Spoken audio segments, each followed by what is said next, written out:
Ayan, sa mainit na kawali nga po, isangag natin yung ating glutinous rice.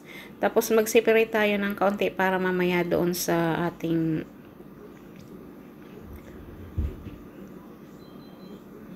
finished product na espasol. Yung yung 1 can na gatapo ng nyog. Paghalo-haluin, pagsama-samahin lang natin sa isang kawali. Tsaka yung isang 1 can of condensed milk din siya. 1 cups of sugar. Mas maganda po kung may brown sugar tayo, mas maganda siya para mag brown ng konti yung color ng ating espasol. Tapos vanilla.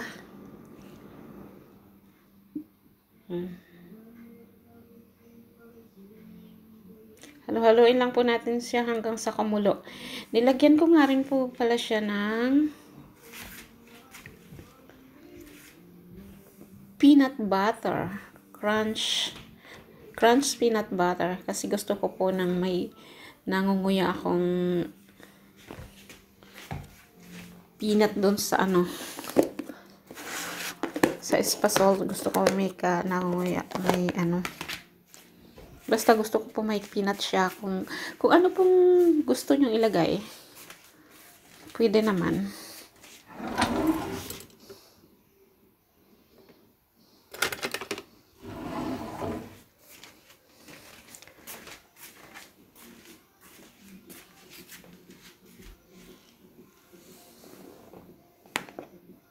Nasa sa inyo na po yan kung gaano gusto nyo karaming ilagay na peanut butter.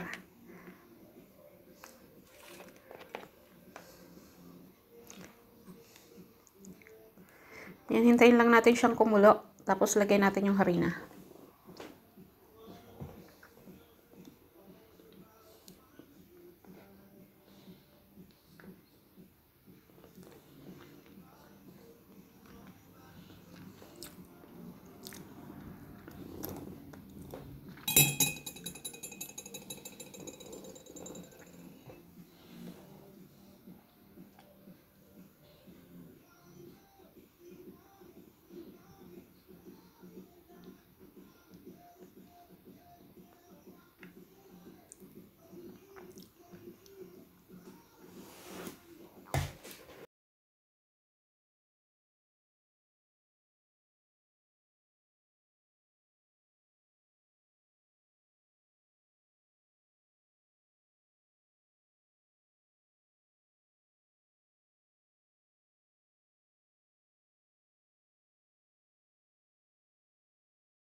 Ayan, kumukulo na po siya.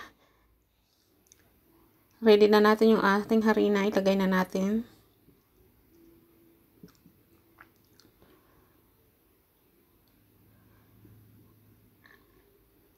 Haluin lang natin siyang mabuti. Para walang buo-buo.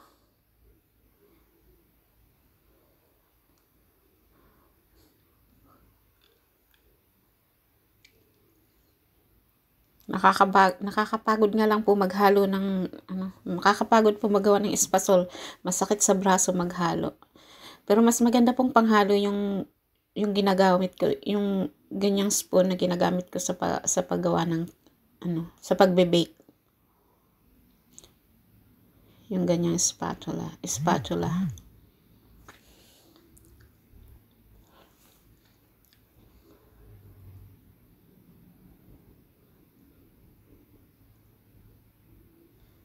Haluin lang po natin mabuti hanggang sa mawala na yung bubong harina.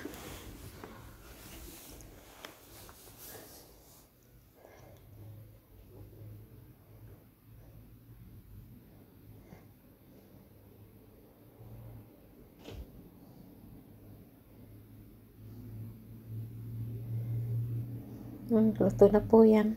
Lumalabas na yung kanyang oil. Yung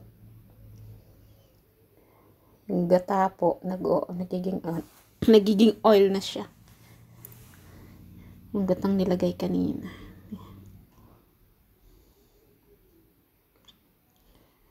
Masakit lang talaga sa braso maghalo.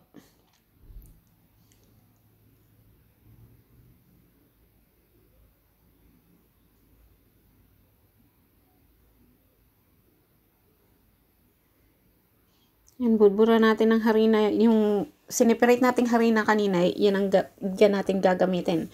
Budbura natin ng konti yung ilalim na paglalagyan yung tray na paglalagyan natin. Lagyan natin ng harina para hindi siya dumikit doon sa tray, yung spatula natin, wag didikit doon sa tray. Ayan, ganyan lang po kadali gumawa ng espasol.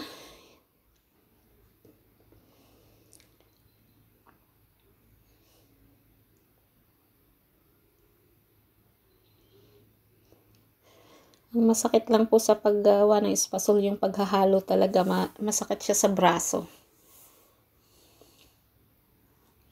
Pero napakadali lang pong gawin.